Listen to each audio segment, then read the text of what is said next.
Assalamualaikum warahmatullahi wabarakatuh. Sebelumnya kepada yang terhormat, Dr. Yuda Seftia Fitri, SEMM, selaku dosen pengampu mata kuliah analisis laporan keuangan, dan juga teman-teman yang berbahagia.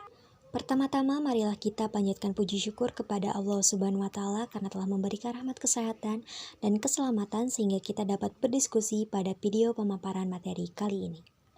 Adapun topik yang akan kami bahas adalah tentang rasio aktivitas. Sebelumnya, perkenalkan nama saya Hartini yang akan bertugas sebagai moderator pada pemaparan materi kali ini. Adapun anggota kelompok kami yakni Fikri Ramadan, Firman Hermawan, Hartini, Padil Majid, dan juga Haya Nabila. Langsung saja kepada pemaparan materi yang akan berlangsung. Mohon diperhatikan dan dengarkan. Terima kasih. Bismillahirrahmanirrahim. Saya Firman Hermawan, izin mencoba untuk menjelaskan mengenai materi pengertian atau definisi dari rasio aktivitas. Nah, rasio aktivitas ini merupakan rasio yang sering digunakan untuk mengukur efektivitas perusahaan dalam menggunakan aktiva yang dimilikinya. Atau dapat pula dikatakan rasio ini digunakan untuk mengukur tingkat efisiensi pemanfaatan sumber daya perusahaan. Nah, efisiensi yang dilakukan ini misalnya di bidang penjualan, persediaan, penagihan piutang, dan efisiensi di bidang lainnya. Rasio aktivitas juga digunakan untuk menilai kemampuan perusahaan dalam melaksanakan aktivitas sehari-hari. Dari hasil pengukuran dengan rasio aktivitas ini akan terlihat dan nampak apakah perusahaan lebih efisien dan efektif dalam mengelola aset yang dimilikinya atau mungkin malah justru sebaliknya. Kemudian penggunaan rasio aktivitas ini digunakan dengan cara membandingkan antara tingkat penjualan dengan investasi dalam aktiva untuk satu periode. Artinya diharapkan akan adanya keseimbangan seperti yang diinginkan antara penjualan dengan aktiva seperti persediaan, piutang, dan aktiva tetap lainnya. Kemampuan manajemen untuk menggunakan dan mengoptimalkan aktiva yang dimiliki perusahaan ini merupakan tujuan utama dari rasio ini. Aktiva yang rendah pada tingkat penjualan tertentu akan mengakibatkan semakin besarnya dana kelebihan yang tertanam pada aktiva tersebut. Dana kelebihan ini akan lebih baik bila ditanamkan pada aktiva lainnya yang lebih produktif. Mungkin itu saja yang bisa saya sampaikan. Kurang lebihnya mohon maaf. Terima kasih. Bismillahirrahmanirrahim. Perkenalkan, nama saya Fadil Majid dengan NIM 1199240054 akan melanjutkan materi yaitu mengenai manfaat rasio aktivitas. Nah, rasio aktivitas sendiri memiliki beberapa manfaat ya bagi bisnis terutama. Di antaranya yang pertama, membantu membandingkan pengembangan bisnis di lini operasi yang sama. Yang kedua, mengidentifikasi masalah dapat dilakukan dengan menggunakan rasio yang besar atau yang benar dan membuat kita dapat melakukan koreksi yang diperlukan dalam menjalankan bisnis yang diperlukan. Nah, yang ketiga, menyederhanakan analisis dengan menyediakan data keuangan dalam format sederhana yang pada akhirnya nanti membantu dalam pengambilan keputusan. Nah, yang terakhir, investor dapat mengandalkan informasi yang diberikan oleh rasio aktivitas karena didasarkan pada angka dan data yang akurat. Nah, ada beberapa manfaat juga yang diambil dari rasio aktivitas, yaitu yang pertama, dalam bidang piutang, perusahaan atau manajemen dapat mengetahui berapa lama piutang mampu ditagih selama satu periode. Lalu dalam bidang sediaan, manajemen dapat mengetahui hari rata-rata sediaan kesimpangan dalam dagang. Yang ketiga, dalam bidang modal kerja dan penjualan, manajemen dapat mengetahui berapa kali dana yang ditanamkan dalam modal kerja berputar dalam satu periode atau dengan kata lain. Yang keempat, dalam bidang aktiva dan penjualan, manajemen dapat mengetahui berapa kali dana yang ditanamkan dalam aktiva tetap berputar dalam satu periode. Sekian materi dari saya. Terima kasih. Perkenalkan, nama saya Haya Nabila, NIM 1199240077. Di sini saya akan menjelaskan tentang tujuan rasio aktivitas. Dalam praktiknya, rasio aktivitas yang digunakan perusahaan memiliki beberapa tujuan yang hendak dicapai.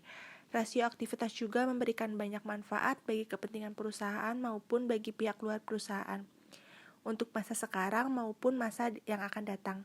Berikut adalah beberapa tujuan yang hendak dicapai perusahaan dari penggunaan rasio aktivitas. Yang pertama, untuk mengukur berapa lama penagihan hutang selama satu periode atau berapa kali dana yang ditanam dalam piutang ini berputar dalam satu periode. Yang kedua, untuk menghitung rata-rata hari dari penagihan hutang atau day of receivable. Yang ketiga, untuk menghitung beberapa hari rata-rata persediaan barang yang tersimpan di dalam gudang.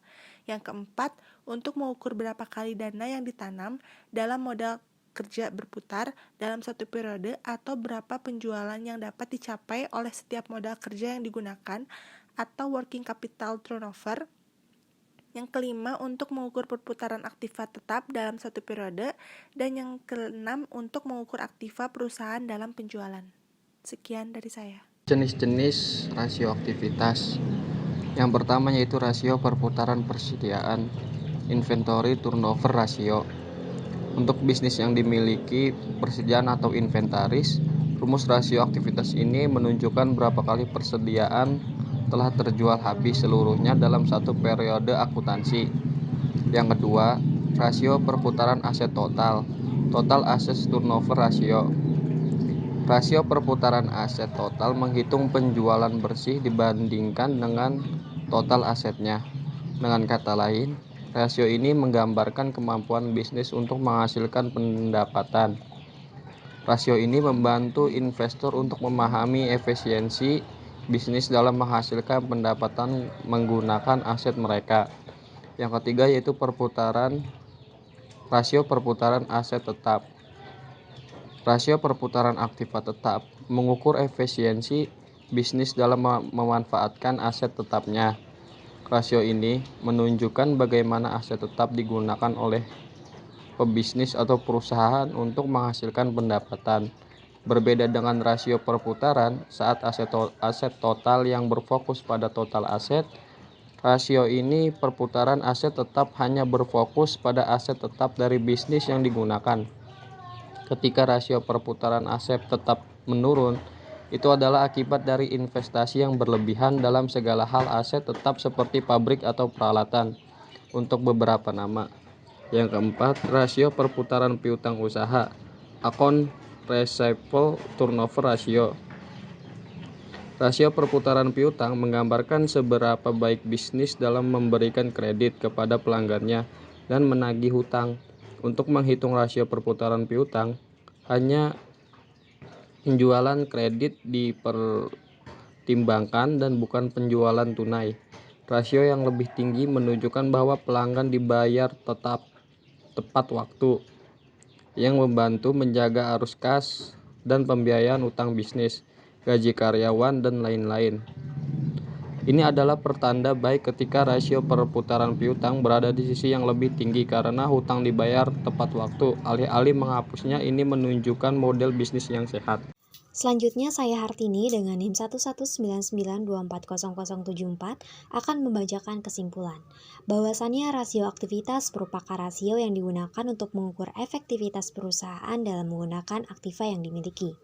Atau dapat pula dikatakan rasio aktivitas ini digunakan untuk mengukur tingkat efisiensi pemanfaatan sumber daya perusahaan. Tujuan dari rasio aktivitas ini adalah untuk menghitung lamanya perusahaan dalam menagih piutang ke kreditur selama satu periode, kemudian menghitung rata-rata hari dari penagihan hutang, kemudian menghitung beberapa hari rata-rata persediaan barang yang tersimpan di dalam gudang. Selanjutnya mengukur beberapa modal kerja yang berputar dalam satu periode dan mengukur perputaran aktiva tetap dalam satu periode dan mengukur aktiva perusahaan dalam penjualan. Selanjutnya manfaat dari rasio aktivitas ini adalah membantu membandingkan pengembangan bisnis di lini operasi yang sama dan juga melakukan koreksi yang diperlukan dalam menjalankan bisnis dan juga menyederhanakan analisis dengan menyediakan data keuangan dalam format sederhana dan juga membuat data lebih akurat.